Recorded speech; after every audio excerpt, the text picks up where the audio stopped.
So coming up this weekend is a UFC event which I am very much looking forward to. It's going to be the first ever UFC event in Saudi Arabia, and I'm looking forward to it for a variety of reasons. The first one is because it would mark the end of the exam period that I'm in right now. My final exam is on Thursday, so I'm looking forward to getting those out of the way so I can have a little bit of break from studying. And secondly, I think it's going to be a very good card. Now, I said that the last card was going to be a pretty fun card, and it wasn't. So maybe you just can't trust me on stuff like that, but this card's going to be on ABC. It's got a very interesting main event. It's got a banger co-main event that I'm very much looking forward to, as well as just kind of the card overall. It's going to be in front of a crowd. It's going to have a good atmosphere. I'm looking forward to it. Before we do get into my predictions though, I did want to talk about the We Want Picks premium membership service. If you do sign up, it's $10 per month, but if you sign up with my code ARTEM, you can get a 3-day free trial, and you support my channel directly as well. That is the best way to support my channel if you wanted to for some reason. But you get a lot of benefits for doing so. $10 per month, and you get access to articles that I write every week. Last week, I actually uploaded my PFL article, writing and predicting every single fight on the PFL card that's going to be on this week. So that's already up on my page on that website, as well as Angelo's bets, Jacob's bets, as well as other tools that help you make your own bets like DraftKings lineup. There's also an AI tool there as well, which predicts fights every single week. It's pretty good, as well as just kind of a bunch of other content there. Another thing as well is there is a free We Want Picks Discord that I do recommend you joining if you are a fan of MMA. It should be linked in the description of this video. There's over 6,000 people in it, a lot of like-minded people that like to talk about the fights and other sports as well. So now let's get into it. Xiao is going to be taking on Chang here in the first fight of the night, and it's worth noting this isn't really a UFC fight. This is actually the finals of a tournament that took place last year called the Road to UFC, and I believe the finals were originally scheduled to take place earlier this year, at the very end of last year I should say, sorry, in December, but it got delayed for various reasons. I believe the main reason is visa problems on the side of Xiao. For some reason, he just can't get a visa to fight in the United States, so the UFC are doing the finals delayed 7 months now in Saudi Arabia. I do like Chang in the matchup. I think it's a good matchup for Chang I'll be honest with you guys, but to think about this fight as it is, it's kind of like a contender series fight, except the fighters had to fight 2 times to get here. It's the finals of a pretty big tournament. I like Chang because I think he's looked and fought, he hasn't fought the better competition in the tournament. I don't think that would be fair to say, as he did just dominate Rana Sinj, who just wasn't really UFC level. But his win over Denis Zawipasi is very impressive in my opinion, as Zawipasi is a very dominant wrestler, and kind of is like a mini Khamzat Chimaev, except from China. I thought he looked really good, and that matchup had to withstand a lot of adversity and was able to come back. He's shown that he's got good wrestling, he's got good striking, and I think he should be able to get past Xiao, I should say, who is a very talented grappler, but I don't know how much else he's really got behind him. He did have a very close fight with Shohei Noze, who I think is actually really good. Now, he just hasn't quite proven himself to be that UFC level fighter that I think he could be, but he is a very, very good grappler, and that was a pretty close fight, which Noze was able to lock up a lot of submissions, and so did Xiao.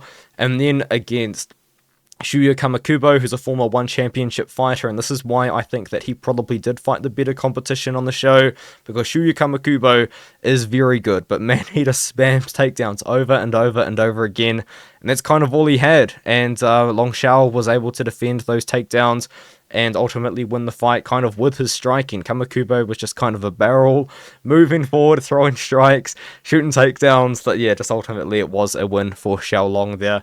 I think that Chang if he gets the takedowns, I think he is going to be dominant enough in top control and also just kind of have the more powerful striking. The odds kind of indicate differently, but I feel like the general advice would probably just be to not bet this fight. As I said, it's not a UFC fight. These guys are fighting for a UFC contract. There's going to be better opportunities to bet on the card, and it seems like most people like Lee as well. I like Lee by decision, but a TKO is potentially possible. Now we have Sedriques Dumas taking on Denis Tiuliulin. I don't know if this is just pure delusion, but I do actually think Denis Tiuliulin can win this matchup. Now, let me know in the comments below if you think that I'm just being an idiot, but Sedriques Dumas is kind of interesting to me.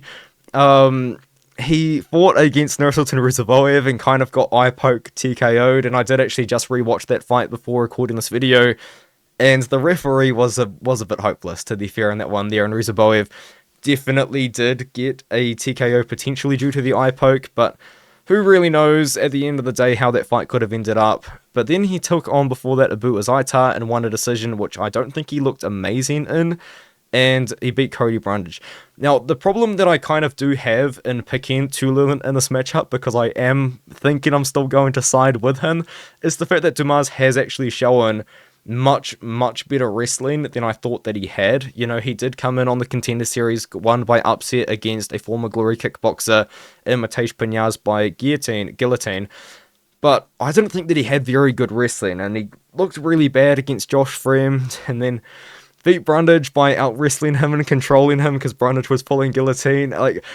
And then even then he was getting good wrestling kind of opportunities against Azaitar, which worries me because Denis Tiuliulin has no wrestling and he has no grappling. Now, the scare for me is I thought that his takedown defense actually looked pretty decent against Kizriev, and he took that fight on very short notice. And that kind of made me think that he had good takedown defense. Then he goes out there and knocks out Jamie Pickett. And then he just gets absolutely dominated in every fight since then, mostly with the wrestling and the grappling. But I do think that Denis Tiuliulin is a solid striker, and I think he's going to be the more powerful guy in the matchup. I know a lot of people are impressed with Sedriques' striking, and yes, it's pretty good. But I did go out there and I watched his fight against Abu Azaitar, and even his fight against Nasrat and Ribeiro, as long as that lasted. He actually isn't that technical at striking. His strikes are very telegraphed. He's actually quite a slow striker. Like, if he's going to throw the leg kick, he kind of, like, throws it slowly, if that makes sense. Like, he's not a quick striker, and I know Tiuliulin is very one-dimensional, kind of only has boxing, but he's a big guy for the weight class, and he is going to plod forward and put pressure on Dumas, and I think he's just going to kind of charge forward and land big strikes. I am going to pick Denis. It's short notice as well, which is why I actually really do like like Tiuliulin in the matchup, because I don't know how much I can trust Dumas to be a guy that is taking his career super seriously outside of training camp, because he claims that he smoked a blunt before stepping out there and fighting Josh Fremd, and then he was only knocked out like 2 months ago, although it wasn't really a bad TKO. It was just kind of him crossing over and getting ground and pounded, but yeah, I think, and also he's going to have to travel to Saudi Arabia. I like Denis, man. Denis has been in Dubai. Yeah, I messaged him on Instagram last week, and he replied, so, I don't know, maybe some bias that I think he really misinterpreted something that I commented, because it was kind of like a joke, and I don't think he understand what I meant. But anyway, it is what it is. Denis Tiuliulin, I'm going to pick him by KO. Yeah, I don't feel that good about it, but hey, let's go. Magomed Gadzhiyasulov is going to be having his UFC debut against Brendson Ribeiro. Now, I'm going to say it, I think Brendson Ribeiro is incredibly dangerous, and there is a very real chance that maybe he could make something happen here. But I do think that Magomed Gadzhiyasulov is really good. I know he didn't get the finish on his Contender Series fight against Jose Medina, and Medina is not UFC level despite getting a contract anyway. Medina showed a lot of toughness, but I thought that Gadzhiyasulov, for this weight class, showed really technical striking at light heavyweights. And the thing about Gadzhiyasulov is, prior to this fight against Medina, he had won most of his fights by using his wrestling, so I was actually quite impressed by how good his striking looked in that matchup. But I think against Brendson Ribeiro, I think he would probably be smart enough to go out there and use that wrestling and kind of get that top control, land it ground and pound, get those submissions. Ribeiro is a very sloppy striker, but he's incredibly powerful. You know, you did see him land some massive shots on Zhang Mingyang before that he knocked out Bruno Lopez as like one of the biggest underdogs in Contender Series history. But Ribeiro leaves himself way open. He's a sloppy striker. He's not very technical at all. I think the more technical striker is Gadzhiyasulov, and I also think he is going to have a very big wrestling advantage, which I hope he uses. I really hope he uses that. Also, technically a hometown fight for Gadzhiyasulov, as he does represent Bahrain, which I believe is very geographically close to Saudi Arabia. If not, they are neighbors.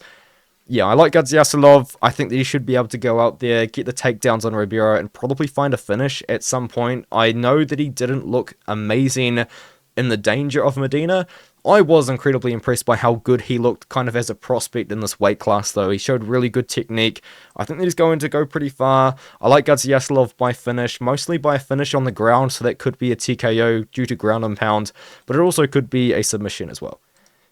Now, Muin Gafurov is going to be fighting against Kang, and Kang is going to be a lot bigger in the matchup. I definitely want to make that pretty clear, because I was actually kind of surprised when I was doing tape study for a fight that happened relatively recently, and I got wrong, by the way, because I picked Castaneda to beat Daniel Marcos, and Daniel Marcos, let me just say, is making rapid improvements, and is also a lot better than I thought he was, especially a lot better than the guy that showed up against Davy Grant. But I was watching this fight against Castaneda between him and Kang, and Kang is a really big bantamweight. Like, he's a really big bantamweight, and I have been kind of impressed by some of his more recent performances. It is worth noting that he turned away a pretty hyped up prospect at some point in Christian Quinones, caught him with some counter boxing, and then was able to latch up the submission. Very good. Beat Dinar Bakare, who at the time was pretty hyped up. He was knocking people out. But I think that Gafurov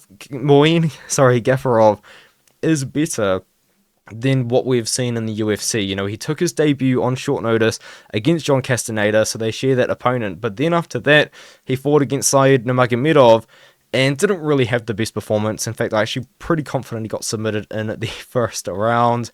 In the minute and 13 seconds in the first round. But prior to that, he was the LFA champion, lost the fight to Chad and Haliga on the Contender Series, which he definitely should have won.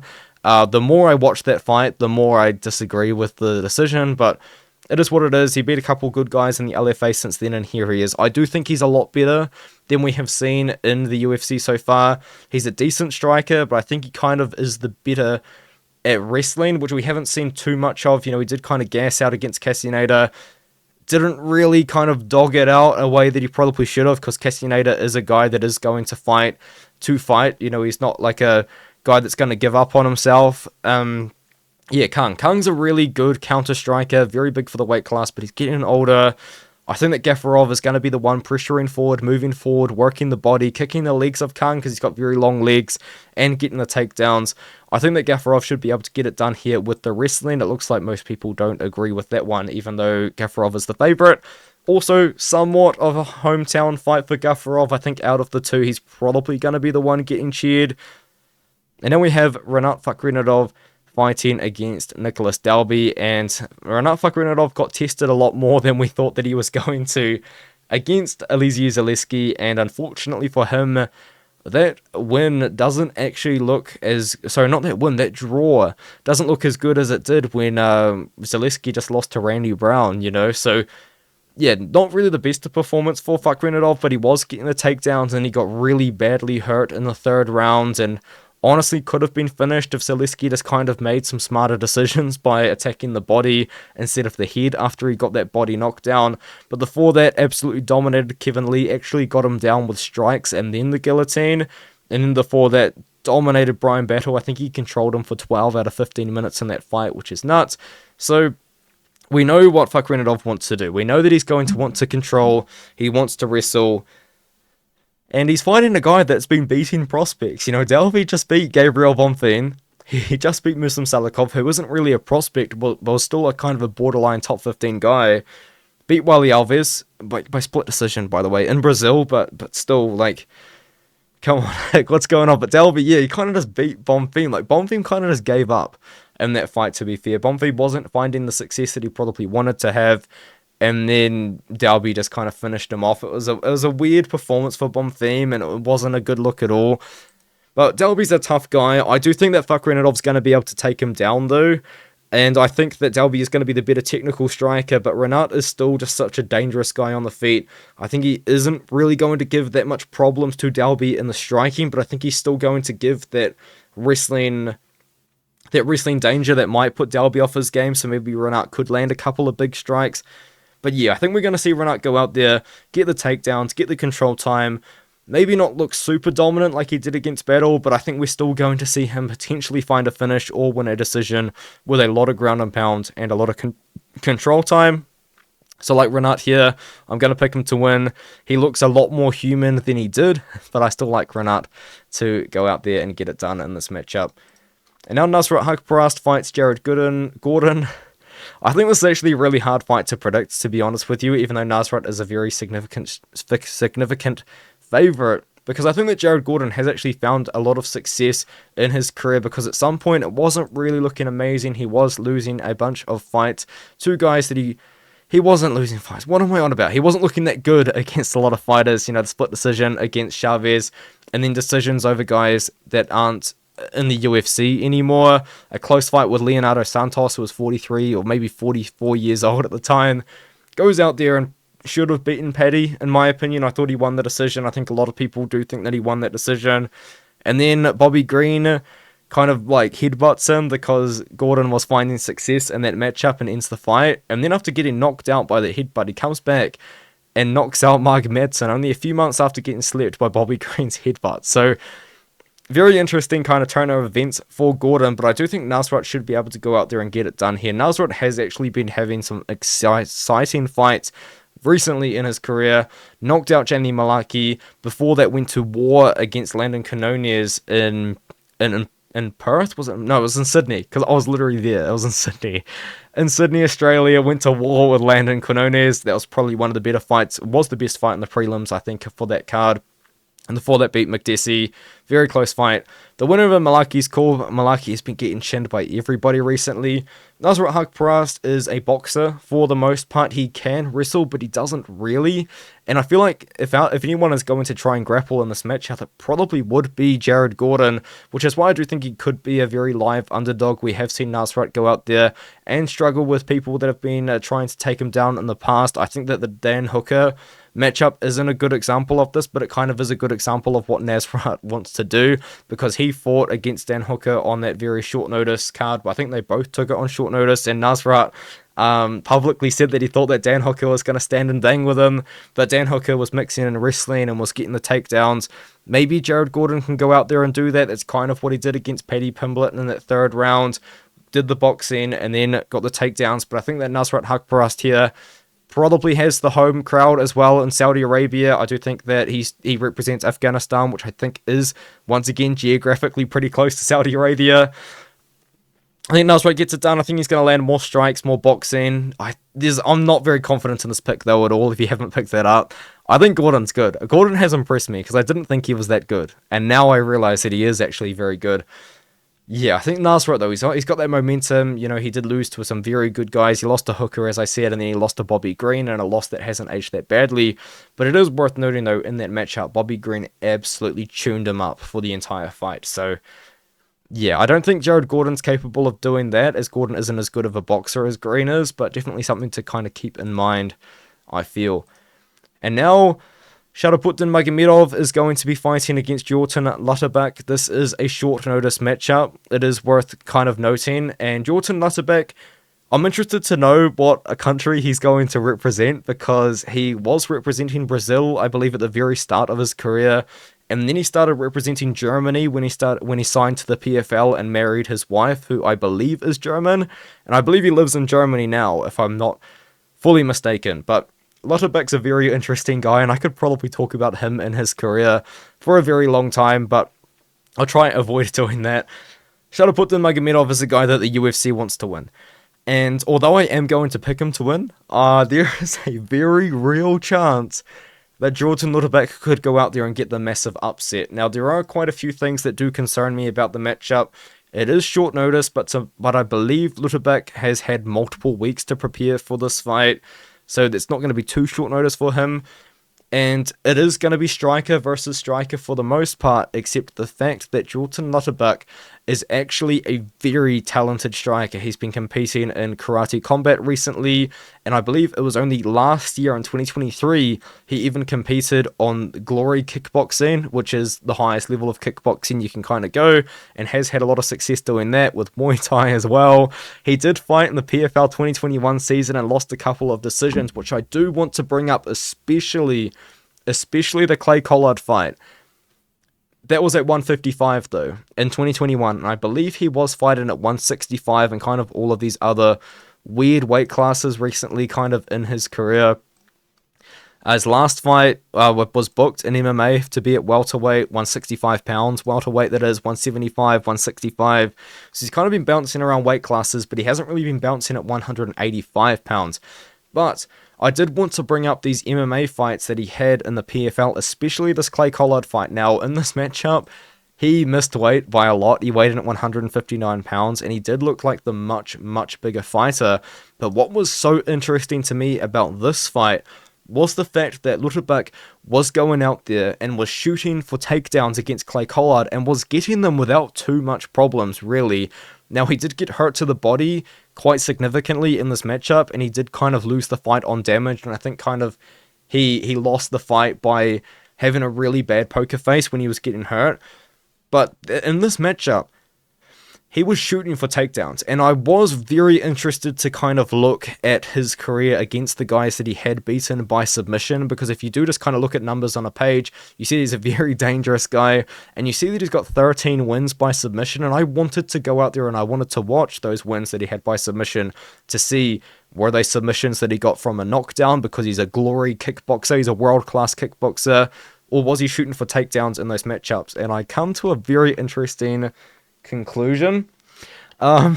He won this fight against this guy by submission in round 1 in 2021. That's his last submission win in MMA. Before that, he submitted a guy with an 8-12 record in 20 seconds. I don't really know how you do that. It's impressive. And before that, he hadn't got a submission in 2018. So I believe all of these submission wins that he's got must have been just very, very early on in his career against just absolutely nobody. So maybe his grappling isn't as good as I really thought that it could have been, but he is a dangerous striker. He has been fighting in Muay Thai kickboxing, modified rules kickboxing as well with MMA gloves. He's kind of been doing it all, fighting for glory, kind of doing a lot of different things, but for the most part he's a striker, and I think that there is a real chance that he does go out there and shoot for takedowns. But I don't think you can bank on that, because if you do watch his more recent fights, which I think are the most relevant, he's not shooting for takedowns against these guys. Instead, he's just knocking them out in the first round. I couldn't watch this fight against Gustafsson, which I was disappointed in not being able to see. So maybe in that matchup, he does go out there and shoot for takedowns, as Gustafsson is a dangerous striker in his own right. But yeah, Lutterbach, very interesting guy, very high-level kickboxer.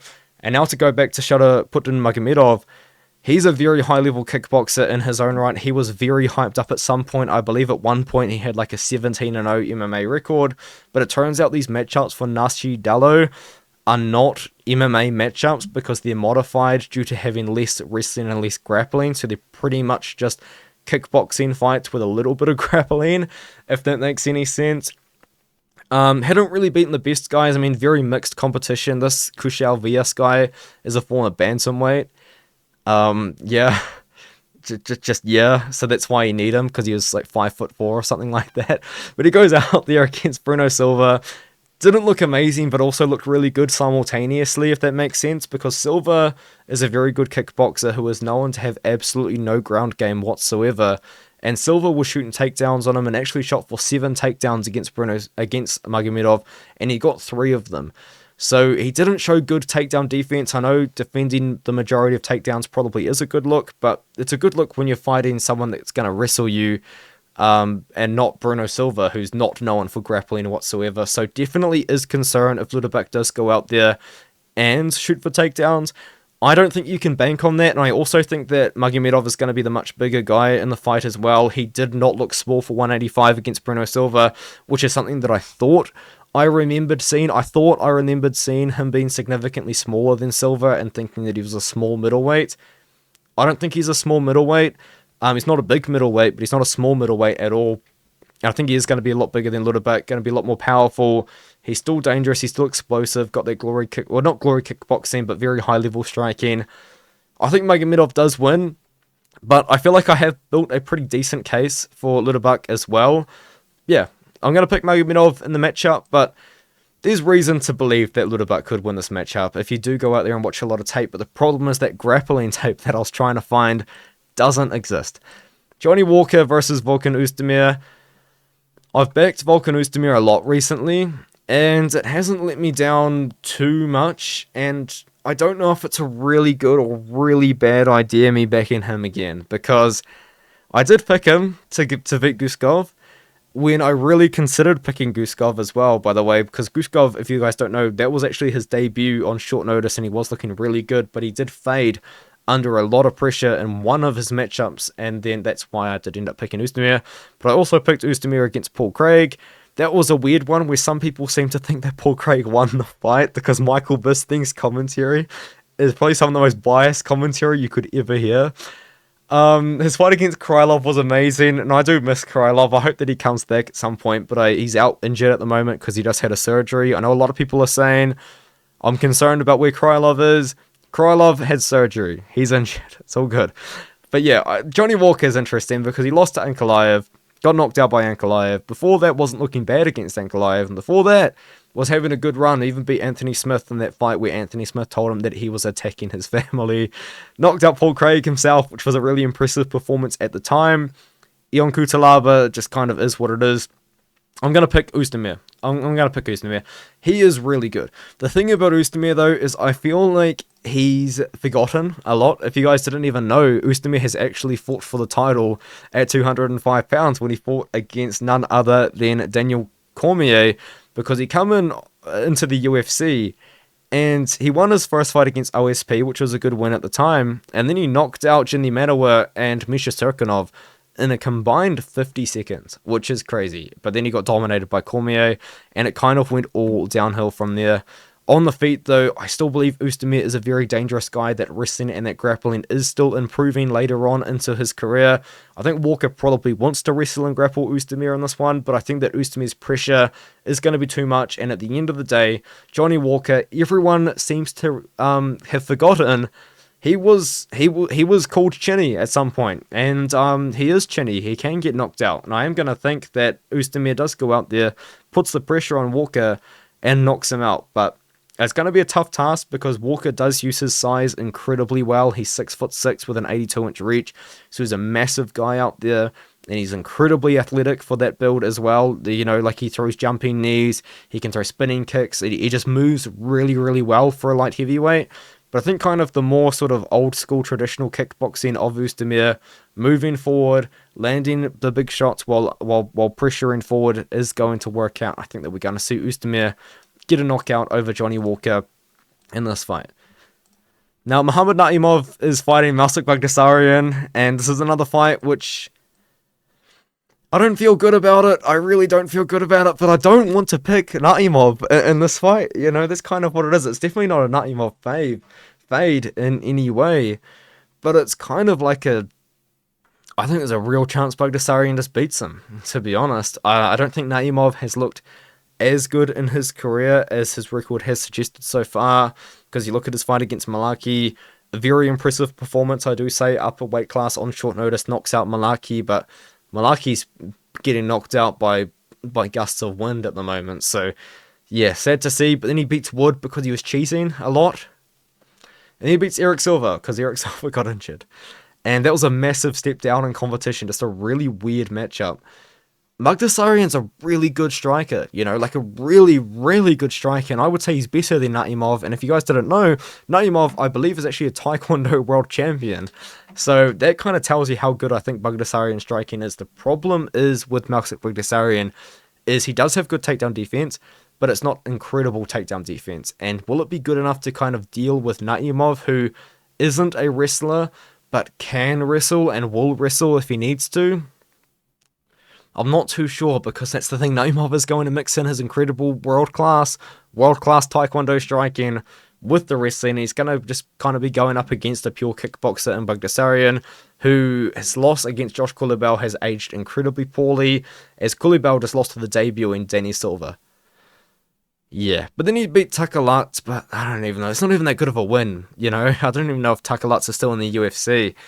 I'm going to pick Naimov. I don't feel good about it at all. In fact, the pick might switch, but at the moment I'm going to side with Naimov because he can mix in the striking, which I don't think is as good as Baghdasaryan's kickboxing, like skill for skill, but just the fact that he's so much more well-rounded, I think is going to help him a lot. So I like Naimov to win this one here, win it by decision.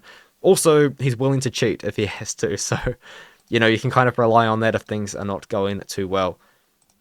Gastelum versus Rodriguez is a very interesting fight on this one here, as Gastelum, I'm happy for him. Wait, this is at 170. Yes, I'm happy for him. He's finally down at 170. Did his return fight at 170 pounds go very well?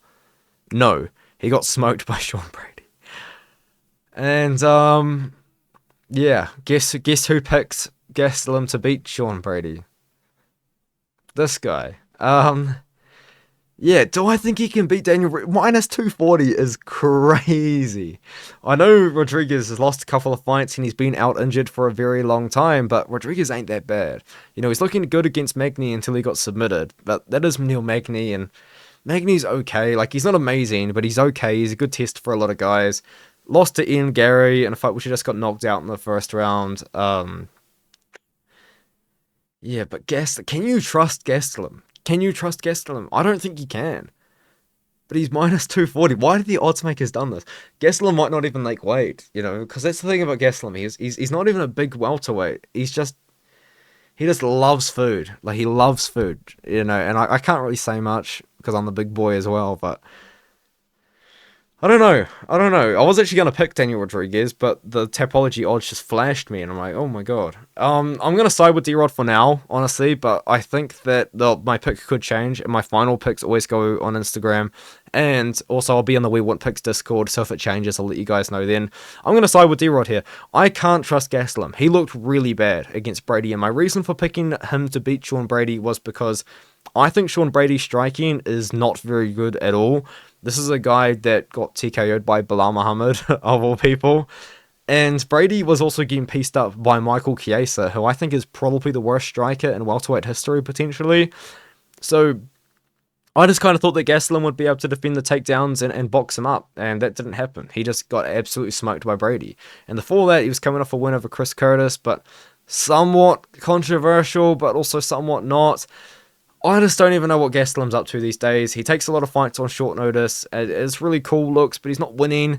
Whereas D-Rod, I know he's on a 2-fight losing streak right now, and I know he was out injured for a very long time, but he's a decent boxer. He was really getting it done at one point and was having a very, very good run, and although he is pretty old, was looking like a guy that was going to make it. He robbed Li Jingliang. Robbed him. What am I doing? But I can't justify picking Gastelum, that's the thing. I'm just going to fade Gastelum. That is actually the pick. I'm just going to fade Gastelum. Let's move on. I was always on D-Rod, but those odds have absolutely terrified me. Let me know what you think of that one in the comments below. And now we've got Pavlovich fighting Volkov.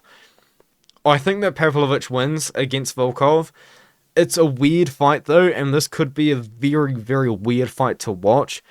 And the reason why I say that is because these guys didn't want to fight against each other. In fact, a couple of weeks ago, I didn't even think that the fight was on, because this fight was announced without both guys accepting and signing the fight, because they're friends, apparently, or they've been training partners in the past, and they didn't want to fight against each other unless it was for a title.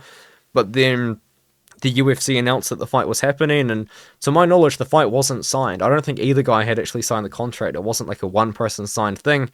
I think the way that it worked is one of them said, if the other guy wants to fight me, then I'll do it. And then the UFC told him that he accepted. So then he accepted it. It was just a weird situation. It's obviously been resolved in some way or another, because it's in Saudi Arabia, probably financially. But when stuff like this happens, when friends fight, typically it can go a little bit differently, as you would expect. You see it all of the time in the PFL tournament, all of the time, where Pavlovich is an absolute brawler. And it's interesting because he does it with his 84-inch reach. And I know he did just get slept by Aspinall, but prior to that, you've got to consider how dominant he was looking. He went out there against Curtis Blades, knocked him out. Went out there against Tai Tuivasa, knocked him out. And these two fights here against Lewis and Tuivasa are probably the best example of the way that I'm going to describe his fighting style. Pavlovich is a guy that loves to fight in the pocket, but with an 84-inch reach. So he loves to fight in the pocket, but because his range is so long, and I believe, maybe Despain's got a longer reach, but I believe he's got the longest reach in the UFC. Maybe Despain's longer, but he had the longest reach in the UFC, or at least the longest reach per height in the UFC. But because he's got an 84-inch reach, when he's in the pocket, he's actually out of range of his opponents. So his opponents might have a significantly shorter reach to him. So when he kind of throws a straight punch and moves back just a little bit, he's actually out of range, because guys like Tai Tuivasa and Derek Lewis would get hit, and then they'll throw their counter expecting to land, or at least their opponent to be there, and he's not there because he's got such long arms. Now, he did get slept by Tom Aspinall. Actually got lost in his own style, which is quite impressive. And Aspinall is a very good boxer. I don't think there's much shame in that, because I do believe that Aspinall's going to go out there and defeat Curtis Blaydes, and then we'll see what happens if he does manage to somehow get that John Jones fight. That's a whole nother situation. But Volkov's a good guy as well, and the thing is, he's also got a very long range. He's not just like a short, fat heavyweight like most of the guys that Pavlovich is going out there and brawling with and beating. Volkov's a very tall guy. He's an interesting sort of fighter, as he does fluctuate in weight sometimes. I think for a long time he fought at like 245 pounds and then put on a lot of weight, and now he kind of weighs in at the top of the weight class. 6'7", 80-inch reach, long guy, very technical kickboxer, and can wrestle and grapple quite effectively for this weight class, in fact quite well. And that is where things could get interesting with Pavlovich, because he hasn't fought a guy that's tried to take him down yet. Now, I know that Curtis Blaydes is an opponent, but for some reason Curtis Blaydes didn't use his wrestling and burned a lot of people there. Didn't burn me though. I think I picked Pavlovich, but I definitely expect Blaydes to shoot a takedown. But yeah, Volkov for that, he beat Tuivasa. I saw that one that was in Sydney, not Perth, Sydney. Beat Romanov, but just kind of Romanov gassed out in 3 minutes, and beating Romanov just isn't looking as impressive as it used to.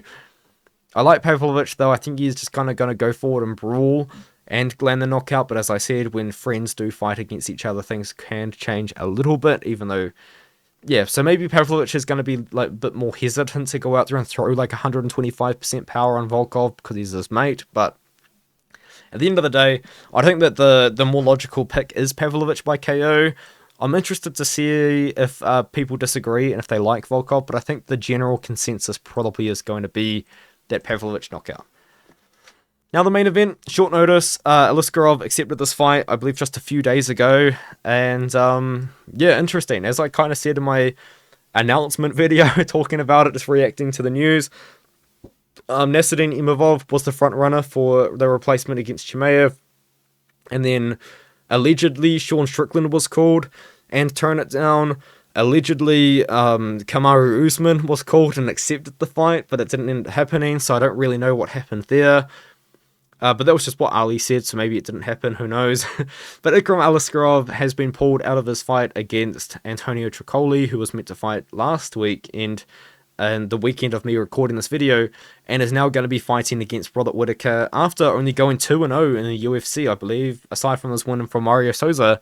Only 2-0 in the UFC, and not a win over a ranked opponent yet. Now, I believe he has been matched up against a couple of ranked opponents in the past, and those fights just never happened. He was meant to fight against Costa in a second fight, which would have been nuts. He's meant to fight against... Every time he's meant to fight a ranked opponent, it's been cancelled in some way or another, so he has been very unlucky in many different ways, but also very lucky to receive this opportunity, as Robert Whittaker, I believe, is like the number 2 or number 3 ranked guy in the weight class right now, and if Aliskerov can go up there and beat Whittaker and potentially finish Whittaker, there will probably be people arguing for him to get the next title shot, as the title situation is very blurry right now. I think we're about to hear Dricus du Plessis versus Adesanya get announced, even though Adesanya lost but to Strickland. But I feel like maybe the winner of this fight fights against Sean Strickland in a title eliminator. I know that Strickland thinks that he's going to get a title shot next. I think he's probably going to have to get one more. At the end of the day, he didn't defend the belt, and I'm kind of tired of just champions getting instant rematches. But let's talk about this fight. I've been absolutely blabbering. I'm picking Whittaker. My first reaction, though, to the fight when it was announced was, oh, I think Aliskerov might win this, But then I sat down, the news kind of, I let it kind of settle just a little bit in my head, so I didn't really jump to a conclusion instantly and kind of settle on something. And I did settle on Robert Whittaker winning the matchup.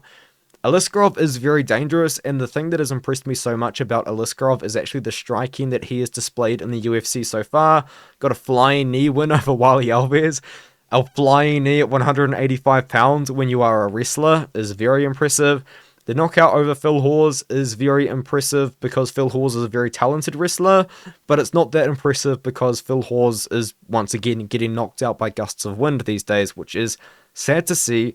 But he started a boxing career, so good for him. I really think that Phil Hawes should become an MMA coach because he's such a talented wrestler, but I mean, who am I? I'm just a guy with a YouTube channel, really, right? Dominated Mario Sosa, though, with the wrestling, with that grappling that he does have. Dominated Mario Sosa. Actually, I think he broke his arm. But Ikram Aliskerov, he's a multiple-time Sambo Combat World Champion. He did lose to Khamzat Chimaev on the regional scene, which, unfortunately for him, is probably what he's most known for. And in that fight, he did defend takedowns against Chimaev, and that was kind of it, though. I'm happy to see him in the UFC. The thing with Robert Whittaker is I don't think he needs much of an introduction. We all know who Robert Whittaker is at this point. Former champion, one of the greatest middleweights of all time. Definitely is a fair argument to be made that maybe he is past his prime because he has been looking a little bit shaky in his recent fights. He did beat Marvin Vettori in what I thought was a very impressive performance in France. Just boxed him up, smoked him, to be honest with you. But then he lost to Sedriques because he got caught multiple times in that matchup, got knocked out in that matchup, got taken down, I think, as well by Sedriques at the end of the first round. Just was in a lot of trouble throughout that whole matchup. And that was a fight which I thought that Whittaker could have won because stylistically, on paper, I think it is a stylistic good matchup for Whittaker, but maybe DDP's just got too much power. And then against Costa, Costa did catch him. Costa did catch him at one point in the first round with, I'm pretty confident it was a head kick at the end of the first round. Had him on skates just a little bit. And, yeah, that's kind of the summary of Whittaker's fights recently. I think that he hasn't looked amazing. What he does have, though, is incredible boxing for the weight class. Just very good boxing for the weight class. Very good head movement for the weight class.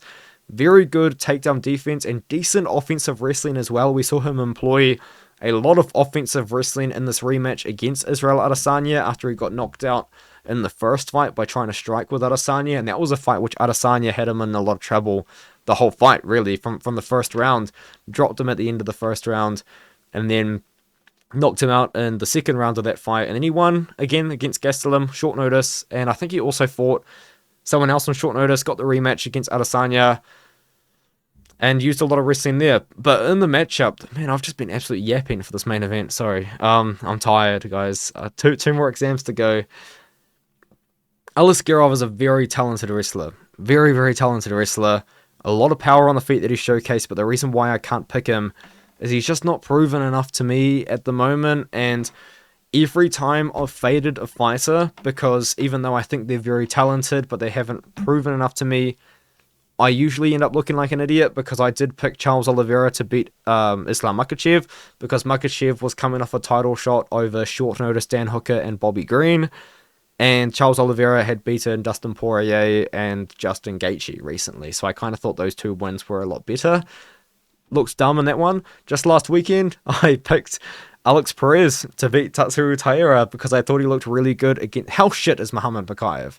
Anyway, because he looked really good against Muhammad Mokaev and defended a lot of takedowns against Muhammad Mokaev, and then just knocked out Matheus Nicolau, which is nuts. And I look like an idiot then. So maybe just kind of based off that logic, Ikram Aliskerov is going to go out there and beat Robert Whittaker. But I just can't do it. I think there's definitely paths to victory for Aliskerov with the wrestling, with the power that he's got on the feet. And also, he's just like a much more dynamic striker than you would expect him to be. But I think Whittaker's just so proven at this point. I think he's still going to have the takedown defense. I think he's still going to have that technical boxing. And also he's been 5 rounds. We've never seen Aliskerov leave the first round in his UFC tenure. I think his combined fight time is 6 minutes. 2 minutes, 2 minutes, 2 minutes. So it's like 6 minutes, 26 seconds. 26 seconds. There we go. That's why we're engineering students, boys. I mean, he did go 3 rounds against Nashon Burrell, who, I will say as well, really random side note, I thought that Nashon Burrell was going to make a run back into the UFC when he was beating all of these prospects, because he was actually in the UFC at one point in 2013. So I was like, it would be kind of cool if Nashon Burrell could go on a big win streak and then come back to the UFC literally 10 years later, but maybe he's retired. I don't know what's going on with him, but I really thought at some point we're going to see Nashon Burrell earn his way back into the promotion, which would have been cool. But yeah, I think Whittaker wins. Don't feel good about it. Very interested to see what your thoughts are on this fight. Let me know what you think in the comments below. And I'll see you guys in the next video, which will be my PFL predictions. But as I said, I've got an article out there for We Want Picks.